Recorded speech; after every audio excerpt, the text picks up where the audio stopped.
stuff don't work on my time. You feel me?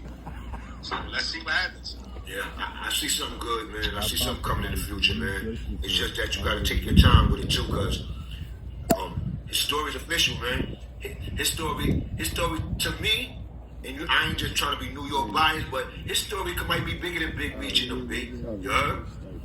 Like, come, listen. Let's think about it, man. Mike Tyson was his friend in the '80s, man. He was getting money in the '80s. So when I went up there, they was like, "Yo, what you mean by that?"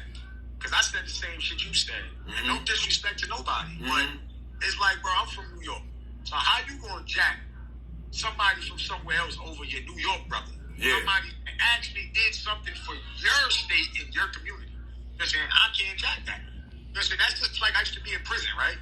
And niggas would say, yo, I like Dallas, or whatever team you like. I'm not in no team you like. But one thing about Darnell Moses Foskey, I don't jack no team with New York. I don't give a fuck. Everybody entitled to their own opinion, but New York, Giants, Jets, Knicks, every fucking team, Brooklyn, nigga, that's all I'm jacking. You know the game. Because that's I dial. I'm a nigga in the feds in the state. I done had mad fights over the Knicks. That's a fucking fact. And we always get our ass busted. I don't give a fuck. I'm dying out with them. You understand? Because that's where I'm from. So that's just me, bro. I cannot say somebody else's story or something is bigger than somebody from my state and not even see dudes that's not even my pops story bigger than that to me. Not only that, not to take nothing away from nobody, New York had about 100 to 1,000 Big Meeches. You heard? This is what I did. Because I know one right now. You heard? I ain't gonna say his name. You heard? I know this nigga right now. In the whole system. That's a fact. That even Big Meech I have to ask to move around the prison. So like I said, that's either here or there though. But there's a lot of big people from New York. That's a fact. Hands down. You understand? And my pop story is one of the biggest stories on the East Coast. That's what we talking about. Yeah. Man, because there's only a couple of more dudes. They not even getting their flowers. And these dudes did a lot of time. What about Prince? Prince's story is big. Prince didn't even get his flowers. Yeah. He home right now, too. Yeah, I know. They not giving Prince no flowers for all that time he just did. You understand? That's not my business. But at the end of the day, if all the real niggas that did all that time and stand-up niggas, they don't never get their flowers. You understand? Only niggas that get their flowers nowadays is niggas from out of town. They be shitting on niggas from New York, man. That's what's going on. You heard? Yeah. At the end of the day, I need to holler at Tyson. I need to holler at AZ. I definitely need AZ. Peter Shue. There's a lot of people you need to holler at. I need Del Song. You feel me? I definitely need Special. Shout out to Special. Yeah. Special, where you at, Oak? I love you. You know I love you, nigga. You supposed to be on deck with me. But he's busy. Like I said, he would definitely speak. He spoke on my father's funeral. He loved my pops. But he's busy. Yeah. Running with Buster. They doing their thing. Shout out to them. Yeah, you're right. One of my close friends, Gutter. Shout out to Gutter. That's my childhood friend. So like I said, a lot of people that would be a part of stuff, they got a lot of stuff going on too. So like I said, I can't just be faulting them for stuff, but I need y'all help now. You know what I'm saying? This road called elect Jesus story. You understand? New York top East Coast story. That's a fact. So we need help with it. I need sponsors. I definitely need donators. That's a fact. But we own it. Like I said, this interview gonna get out there because your platform is big as well. Yeah. So, and some of the people that see them other big platforms, they see some of my videos too, whether they choose to watch it all the way or not. They see it. You heard? So yeah, and I watch all your joints, and everybody I know watch your joints. Thanks, so my G. Thanks, my G. You big, and you a legend on yourself on your own. So thanks, man. Like I said, I'm trying to get there. We talk to is gonna be, yo, bro. We can even get prison dudes. And your pop story was one of my first stories on my channel when I started it. You heard? Because I started on St. Laz like you. You know what I'm saying, with the stories. Like I said, when I first jumped on there, I didn't really know what I was, why I was doing story. I just know I was into it from watching it. You know what I'm saying? Watching and listening to the story, then I got into it. Then when I started doing my stories, I was just into telling my story. You heard? But then got pushed into doing my own shit. You heard? You know what I'm saying? And your pop story was one of my first real stories that when I was telling my stories that I told. Even though I told niggas I was gonna do that over because I rushed it, but it still came out good. Some of your family, some of the family reached out through the comments. You heard on that story, they appreciated it. You heard, so I did what I did. it's a real story. Nigga, your pops came through. This 1995 Rucker. Your pops came through in the 600 Benz. The only nigga that had Puff had the 500 Benz out there. Your pops had the 600. You heard? So your pops had, and this is when Puff got Biggie and all them, Craig Mack, everybody big. Bad Boy is loaded. I told you this is 1995. You heard? Yeah, Puff got the 1990. He got the 95 500 4-door Benz out there, all black shit. He got a sofa. Your pops came through in an all white coupe with the TVs in the headrest. Yo, I went home that day. You heard? I went home. I was young. I was only like 17, but seeing him go by and then seeing how everybody, I'm talking about the whole Rucker was like this when your pops was rolling by. You heard? And I think and my man I was with, he used to know who everybody was. So he's like, yo, that's Jesus right there. You heard? Tyson, man, Jesus. You heard? So I already knew a little bit about him. So, but you gotta remember, I'm a young nigga though. You heard? So I'm like, I told my man, I said, give that nigga a pound. Broke out. I walked across the bridge because I live right across the bridge, Yankee Stadium, right there. You heard, from the Rucker. I'm walking across the bridge thinking about that shit like, damn, man, I gotta get me some money, man. I gotta get me some goddamn money. You heard? I want to be, because my pops was a big time drug dealer too, but he died when I was like 9. You heard? So, it was always in me that I was gonna blow up by getting some money. You know what I'm saying? Mm-hmm. So I walked off. I went, took a little bit. I had like $200-300. I told my older nigga in my block, said, yo, take me to Broadway. That nigga took me up to his man's in Broadway. I bought some work. That was the same work. I started doing my thing. 2 months later, I caught the case. You heard? Went up north for 7 years. You heard? But I never forget that story. You know what I'm saying? Because it was him rolling by with that 600 Benz. You heard? That put the spark in me. Like, yo, man, you ain't really doing your thing out here. You heard? You know what I'm saying? You gotta get you some real motherfucking money out here. You heard? Mm-hmm. Never forget that shit. Then I wanted me and your pops. You heard? I told you at my man baby shower. My man Murder. Murder baby shower. You know what I'm saying? And you heard? I heard so much stories, bro, that I can't even tell you. Nigga, the craziest shit, like, I did an interview, I think it was St. Lance Day, right? And my uncle kind of seen, you know, that's not my real uncle, but that's like one of my mother, you know, fake brothers in the neighborhood and shit that monitored me growing up and shit. Mm-hmm. You know, he a fishy tissue too. Mm-hmm. You know, he really like grew up in the building with my father. He even said he gonna talk for me on the dock. Mm-hmm. And you know, he know everybody, like the whole site was inside out, everybody. That's his era.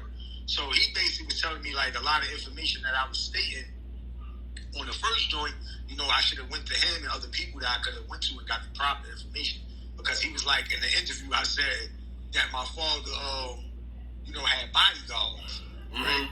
So he told me, he said, nah, nigga. I don't remember your father having no bodyguards. That's what I'm saying. But when I was a kid, niggas told me that, right? That he had a bodyguard named Baldy and Pig, right? So now, so I know where it came from. So now, you know, nigga stories and your mother's stories always gonna be different. So now, the nigga, long story short, he like, my uncle like, nah, nigga, that wasn't no bodyguards, homie. Your father had friends, that's real friends, you heard? That if bullets go off or shoot out, anything go on, when it pops, niggas is jumping on the bullets, you heard? That's a fact. He said, nigga, ain't nothing happening to your pops. It's to the point where when we go outside, we put him in the middle. And if anything go off, nigga, we jumping in front of the bullets for that nigga. That's why I thought he had bodyguards. I said, oh shit, pardon my soul. You heard? Yo, respectfully, how much time your pops did? Your pops was in the feds, right? He wasn't in the feds, I don't think. It Oh, was his time was in the state? He was in North Carolina and South Carolina. Oh, all right. I met a dude in Attica, and he told me he was with my father in jail in North Carolina. But I sent you a photo. Yeah. It's in South Carolina jail, I think that was at when we went to visit him. But I know for sure he was in South Carolina prison. So, you know, I don't know the time frame, but I could get that. So I don't want to get on here and catch. So let me get that to be accurate first. But I know it was longer than 10 years. I think it was definitely longer than 12 years. All right. So, you know, but I want to get the right number. But I know it was definitely past 10 years. Shit. And he came home, like I said, in 2001, I think, on 3. All right. Yeah. And that's when I told you he picked me up, and we started having that conversation about, me being a man now. Even though I still was probably only fucking 15 to 16, something like that. And you said you the second oldest. So what, your oldest brother just came home, you said? I'm 39. My brother is he just turned 40. He Dave on is right now in South Carolina. He just came home from prison as well. The same state my pops did the time in. My brother did 20 straight in that shit. You heard? That's a fact. So, like I said, a lot of niggas don't know my pop story like that, right? You feel me? Because my brother, fuck me, you heard? My brother really went through more shit than me. But like I said, niggas just think that we just had shit. We didn't have shit. You feel me? My brother just came home from doing a dub. He, he don't got none of the trophies that he's supposed to came home to, no flowers and none of that. You feel me? So, like I said, it's even the family members haven't even kicked out or gave my brother anything. You feel me? So, like I said, I deal with my family, but my brother don't even deal with them. You understand what I'm saying? Because he still feel like a lot of shit that I understand how he feels. So, like I said, he gonna be talking on the thing too. Yeah. Everybody gonna talk about their own point of view of my pops. You feel me? But my brother and me, we like twins. You know? That's a fact. So, tight. My brothers and sisters from my father, I get along with all of them. So, like I said, I got contact. I can call them right now. Yeah. That's a good thing, bro. It's a good thing. I keep everything together. I'm the big brother that I understand all our differences. And we all got different parents. You understand? I even took it upon when I came out of jail. I only been out of jail a little while, like I said, a year now.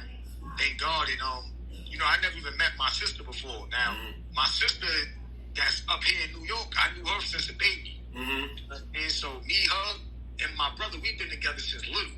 Now, my other sister, Diamond, I never knew her, but she's an adult too. I had to take it upon myself, which is sad, and go meet her as an adult just now when my father died, because now that I'm doing his story, it only makes sense for me to reach out to my whole family. So moved to Atlanta and went and met my sister. You understand? And her kids, and her mother. So now I can have a bond with them. You feel me? So I'm taking mad initiation to know my family and see what's really out here that my father created. You understand? Because if not, they're not even going to take the time to do that. Yo, so, bro, it sounds like you never even know.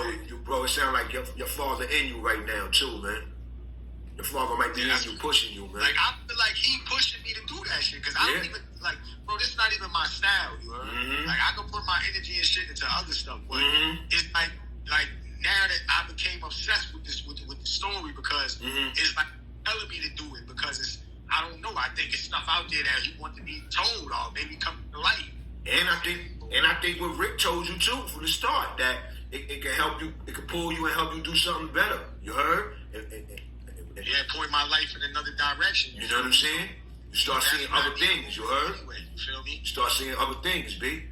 Like my brothers, they had the opportunities to be models and stuff. I didn't have those opportunities. Like two of my brothers, Antoine, I'm not sure of the other one, but they twins. I know for sure Antoine was a model for Bad Boy. Even though we're not dealing with no Diddy, so no Diddy. Yeah, you know how it goes. At the end of the day, my brother, was modeling for Bad Boy all the way up until my father died. You understand what I'm saying? So, of course that was a favor for, shit that my pops used to do for niggas. Like you said, when he was coming through with the bids and all that. Puffy wasn't that nigga yet. You understand? You gotta remember, my father was that nigga when Heavy D was alive. Yeah. And so, a lot of niggas don't be remembering things, but how you gonna let somebody's story go like that? The late great Heavy D? You understand? You got people out here like the dude from Miami that's doing the Miami cartel thing. What's his mother name? Giselle Blanco? Yeah, her. She was big. Like, my father's big, like... Yeah. That's what I'm saying. So, I need to be getting a show. You understand what I'm saying? Like, we ain't gonna get this shit, like, we ain't gonna downgrade my father no less than nobody. Because these people ain't really nobody to him. So, we gonna make sure I put that out there, because I'm getting tired of just sitting here being polite about it. Because, one, my father was that nigga. Two, nigga, his sons is that nigga. You understand? My father not here, but everything about my father, that shit is in me. You understand? I do the same shit he do. You understand? I put niggas in good positions, and motherfucking, I always make sure whoever team I'm with, we win. That's a fact. You understand? And I've been in prison for 10 years. I can show you my fucking statement, nigga. I used to send my shit down the fucking tier and show niggas, nigga, don't even get on your fucking gate if you can't talk some shit like this. Because my money is all I need to talk about. You understand? I don't give a fuck about having a conversation about what I had, nigga, because I don't live off past tense. You understand what I'm saying? So that's what a lot of niggas do. They talk about the past. Fuck the past. Right now, what's going on? You understand? Just like right now, Big B son is that nigga. How the fuck is he that nigga? He that nigga off his fucking father being that nigga. You understand? Nigga, me, I got my own shit, you heard? My pops, I tell you that shit himself, you heard? When my pops used to come around me, nigga, my pops used to call me for that fucking hammer to come outside, nigga. That's a fact. How many niggas father call them and tell them bring their gun out? You heard? I'm not talking no present shit, but I'm talking about when my father was alive, nigga, that's conversations we had, nigga. That's a fact. That's how official he knew his son was. That he created. Yo. That he had called me before he called his friends, nigga. You heard? So, like I said, my brothers, like I tell them all the time, yeah, I love y'all, but me and my pops had a different bond than y'all had with him. You understand what I'm saying? So, y'all can't say nothing to me about he had a conversation with y'all like that because he didn't. You understand? So, like I said, like I tell everybody in the world, with me and my pops bond, our shit was different because I got older and I got this. Who he really was. When I was a kid, I used to only hear the stories through my moms. But then when I got 25 and I came home for the feds, I was hanging with my father. I've been in the club with my father. I popped bottles with him. You know what I'm saying? Met his friends, all that shit. You know what I'm saying? I used to go to Plaza Park. And my father played basketball on the weekends with his friends. You know what I'm saying? I used to go over there. Them niggas used to be shocked when I come in the park and they see his son. You heard? I got on the Techno Marino, all type of big jewelry. That's a fact, nigga. With my own shit. That nigga looked at his friend like, that's your son? Like, yes, my son. It's a fact, nigga. So East New York, I've always been known on my own. That's a fact. I was making the fucking newspapers at 6 or 17 for robbing jewelry stores and shit, nigga. You know what I'm saying? So it's like, yeah, I'm my father's son, nigga, but I've been doing my own thing, homie. I got my own image all the way through. You know, no choice, man. This shit is real out here. You feel me? So now it's like, with my pop story, it got to get out there because I've been through so much that if I got to get his story out there so I could, you know, make sure that I don't have to be back in the penitentiary and I don't got to be out here doing stupid shit, then that's what I've been doing. And I've been keeping my time busy doing that because I know for sure that that's what my pops would want me to do. You understand? Because at the end of the day, that shit could feed his whole family. It's everything that he created. You understand what I'm saying? And that's what these other dudes is doing. They kids is eating off of their stories and their generations after that. You understand? So it only makes sense for me to do that. And my family too. You understand? Because this is big for everybody. You understand? This ain't no one situation. Everybody eats off of this because this is a situation that he paved the way enough. He threw rocks at the penitentiary enough. He gave away enough. He motherfucking, this is freedom, his life, numerous times. You understand? So it's like the information that he maybe didn't want to get put out when he was alive, he giving it to us to put out. You understand? Because I knew for sure my father wasn't telling nobody his business. Nah, hell no. Alive. He was alive. His story was a dog. Yeah, of course. Your pops was a gangster to the day he died, man. He was with the light to the day he died. That's why some people slap the shit out of me right now. That's why some people that might not already know the game. Like, man, yeah, I ain't talking. You heard? Like I said, you gotta get that shit from the background, man. You heard? We not really talking about no street shit, looking for them to tell information like that because nobody cares about that. You know? Yeah. We just trying to get a good storyline, a good making of everything that this man, you know, was doing, and you know, pieces and parts of the 80s, the 70s, all the way up. I can give you my version from, you know, my Adele version, my shit, but it's pieces and spills that we need from everybody. Yeah. Just like that nobody do. You understand? So everybody, like I just spoke to my man Cracks. Now Cracks is an older dude that I don't know. You understand? I met him through my good friend PY. So now Cracks is the dude that he even said, yo, I would talk on it because I was dealing with your pops all the way to the day he died. That's my friend. You understand? So at the end of the day, anybody that's his friend, they don't give a fuck about telling no stories about street shit. They just want to tell a good story that they have with their friend, whether they went to dinner, bagged the chick, whether they went to a boxing match, and you know, anything. I mean, people have different experiences with people. So you started it yet? Or is it a making? I already started it. You feel me? Everything already is in the making and started. I started this shit actually like a couple of months ago. You feel me? Like I said, and really I got postponed and slowed down because of the dude that I was doing it with. Like I said, shout out to the crowd, the mayor of Crown Heights. If God, God do everything, I guess for reasons, because he slowed me up. Because like I said, I was actually trying to have the pitch deck finished already. Because that's really all that it is. Now, I mean, once I get the pitch deck out there, that's going to be enough exposure to get the people, the audience to see what they got coming. You feel me? And I got this shit called Cartier Vision, you heard? So that's my company. I got that shit under the Cartier Vision Productions. So when I do present it, it will be, you feel me? The documentary will be coming under Cartier Vision Productions. And then I will be filming it first on YouTube. That's hands down. That's how it's going. So as of right now, that's what we're working on. It will be going up on YouTube. And I'm gonna have a date probably by the time we do the next interview where we at with it. But it definitely was started already. Yes.